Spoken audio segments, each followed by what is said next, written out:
yeah, I wouldn't say redemption. I think it's a fantastic opportunity we have here to play some finals footy and progress. There's only 6 teams left. Obviously, everyone knows, but I haven't thought about that kick until obviously now, mate. So thanks. But yeah, mate, moving forward, I think yeah, it's going to be a fantastic game, and boys are really looking forward to it. Yeah, I guess making 100 is always pretty special. There's a special group of men that have achieved that, so I really got to acknowledge that. But for me, every game I've taken as if it's going to be my last, so definitely a special time. And yeah, I guess Saturday is going to be no different. Give it all I have and give the team as much as I can give them, and hopefully get the result we want.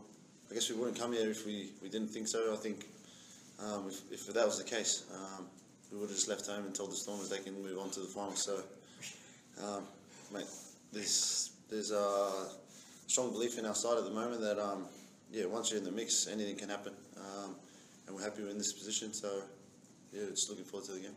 The physicality is always really big, as it is against the Stormers all the time.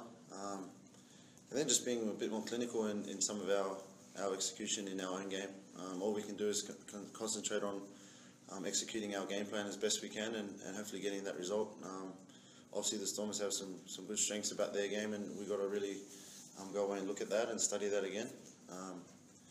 Yeah, and then I guess focus on our game and produce that on the weekend. I guess finals footy is always going to, that tactical kicking is always pretty crucial. And at the same time, we also want to play some footy. But again, in saying that, finals footy, if you win 3-0 or 3-6, you'll take that to progress on. So anything to get a result, we want to do and do it well. Yeah, I don't think it will affect it at all. I think I guess my part is trying to do the best thing for the team, and whether that's tactical kicking or running the ball and making the most of our opportunities, then we'll do that. Whatever it takes, I guess, to try and get the result we want. I don't think it's going to be somewhere where it's going to nullify my game. I think it's just about taking the right options at the right time. Yeah, it's a tough one. I think it's just about making smarter decisions and adapting as quick as we can to, I guess, the referee's interpretations on the day. It's always a tough one, and I guess we probably shot ourselves in the foot a little bit in the last game where we just kept pushing that envelope a little bit too much. So we've spoken about it a little bit just to make smarter decisions around the breakdown in that contact area, and we definitely got to be better. So an area of improvement for us. I don't think there's much of an advantage, man. I think every week the referees are, I guess, calling the game as they see it. So I don't think it's much of an advantage to have him and know what he's looking for. It's different every time because obviously the game he's seeing a different picture, and again we just got to adapt to what he's seeing on the day, and make better decisions that hopefully don't hurt us. Yeah, he's had a really good season. I feel he's been consistent, really consistent, and his kicking has been fantastic as well. So I guess discipline's always a massive thing in finals. We spoke earlier about I guess points and what it will come down to. Yeah, I think he's crucial in that tactical kicking kind of game and definitely knocking points over. So if we're giving away 4 times as many penalties, then we're in a bit of trouble again. Yeah, it's a tough one. Again, I don't know. I guess it's a personal thing.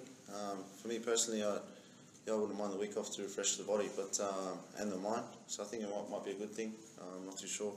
Yeah, for me personally, I don't mind kicking, having a week off, and then heading back into it, just mentally refreshed altogether. Not only on the kicking side of things, just to mentally prepare for the game. I guess he's a halfback, mate. Every halfback's the same. But yeah, we love the way he plays the game. He's hard. He competes hard, and that's the best thing about him. He just competes for every little bit of advantage, and we support him wholeheartedly. And we're looking for him to do a lot much of the same, is just to compete and try to get us on the front foot as much as we can. Man, I wouldn't say it was a tactic at all. I don't think we got under their skin. I think it was more just how that game panned out. It was just everyone was competing tough. It was very physical, and everyone was all in. And it was, I thought it was a quality game of rugby as well. Yeah, I wouldn't say we try to get under anyone's skin. It's the way the game is. You compete hard, and you're in a contest at the end of the day, and trying to get the better of it. Obviously, the Stormers got the better of it that last one. I guess there's times to celebrate it when you finish, but our team's been solely focused on the plans and goals that we have. Obviously, reach milestones along the way. But that's just, I guess, me personally, and I guess Stephen Moore, he's the same. It's never about us or trying to make an occasion out of it. It's about the team first and trying to get the result that we want as a whole team and not focusing on one individual. I think that's where we sort of don't really want to make a big fuss, song and dance about it. It's another game that we're lucky enough to be involved in, and hopefully we can get the result we want. Like we said before, finals footy is always different, and yeah, it's going to be a contest. It's going to be everything involved. You can't really look too much back on what the previous results were. Obviously, you can to try and prepare as best you can, and then you just got to play the game of footy on the weekend and execute your plan as best you can.